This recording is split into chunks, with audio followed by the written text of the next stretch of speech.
दो बिल्लियां आपस में बहुत अच्छी दोस्त थी।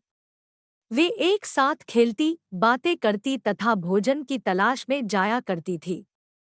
एक दिन भोजन की तलाश में काफी देर तक भटकने के बाद सिर्फ उन्हें एक रोटी ही दिखाई दी, जिस पर एक बिल्ली ने झपट्टा मारा और खाने के लिए मुंह में डालने ही जा रही थी। तभी दूसरी बिल्ली उसे टोककर बोलती है, अरे तुम अकेले कैसे इस रोटी को खा सकती हो?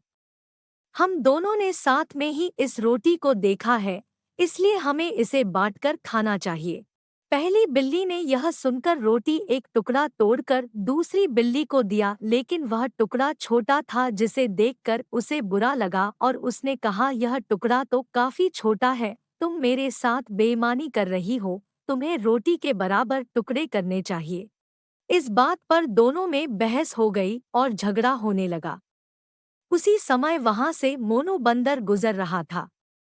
मोनू बंदर ने दोनों के लड़ने का कारण पूछा तो उन्होंने सब कुछ बता दिया। मोनू बंदर बोला, इस बात पर लड़ने की जरूरत नहीं है, तुम कहो तो मेरे पास एक तराजू है जिससे मैं इस रोटी को दो बराबर हिस्सों में बांट दूं। बिल्लियां मान गई। बंदर ने तराजू निकाला और एक एक टुकड़ा दोनों ओर रख दिया। भूखी बिल्लियां बड़ी आस से देख रही थी। बंदर ने जानबूझकर एक तरफ बड़ा टुकड़ा रखा और दूसरी तरफ छोटा। फिर बंदर बोला, अरे यह क्या, एक टुकड़ा दूसरे से बड़ा है, चलो मैं इसको बराबर कर देता हूँ। यह कहकर वह रोटी के बड़े टुकड़े को तोड़कर खा लेता है। फिर दूसरा टुकड़ा पहले से बड़ा हो जाता है, तो बंदर उसे भी बराबर करने के लिए बड़े टुकड़े से कुछ हिस्सा तोड़कर खा लेता है।